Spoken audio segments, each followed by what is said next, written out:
Let's talk about Woolworths, which we know is a combination of food and clothes, and it's predominantly in South Africa and, of course, Australia as well. Yeah, so we really do need to talk about Australia because I think it makes more than half of its revenue from Australia now, and that's because of the David Jones, the Witchery and the Country Road, all the businesses that it has there. Remember, Ian Moyer, the CEO, and a Scot, I think, originally, but then lived in Australia, and then he came to be the MD here, and as a result, he's very keen on Australia, and it makes sense because Southern Hemisphere, etc. So market cap, we're looking at 85.5 billion rand, a price to earnings ratio of 19.1, dividend yield of 3.5%. Let's start with the share price graph, and that will basically dictate the rest of our conversation. Looking Grant? a little bit tired there. It has been very weak. It does seem to find a bit of support around the 80 Rand level, but it's been quite interesting to see how it has lagged the rest of the sector.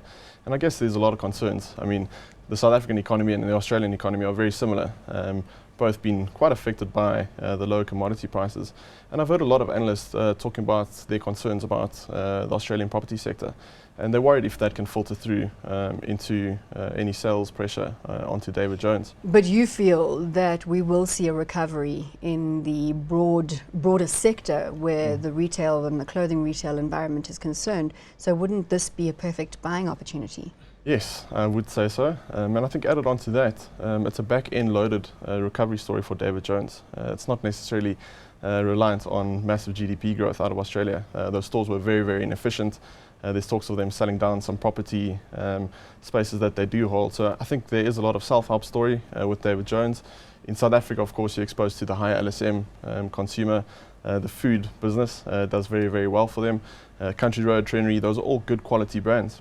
Paul, you wouldn't give this one up anytime soon. We hold it in the hot stocks portfolio, as we know.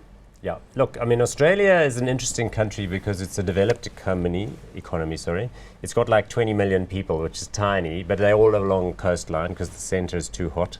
I'm summarising a bit. And, you know, the economy looks quite good, notwithstanding the fact that there's been a bit of negativity there. They had an election over the weekend. It looks as though they've got a bit of a reduced mandate for the Liberal Party, which is the right-of-centre grouping.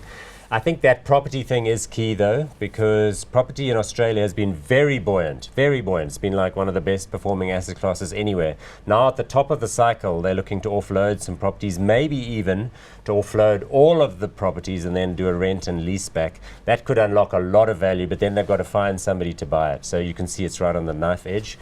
Locally, I think they continue to do well. I mean, it always is amazing to me how Woolworths over the decades has revolutionized its clothing offering. It used to be very fuddy-duddy, but it is now pretty much... You've got your Witcheries, as we mentioned earlier. Exactly. You've got the other one with a even C. on the basics, Country Road. Yep, and Mimco and a few other things that they have going on in the portfolio. So, I mean, even the basics for younger people has become a desirable destination to do clothes. So I like it a lot. Are we going to call it at this point hot or not? Definitely not the Woolies. Look, we've been hot on it for years and years and years, and it's not done well for us, but I think it remains hot. And if you don't own them, this is a good time to buy some, for sure.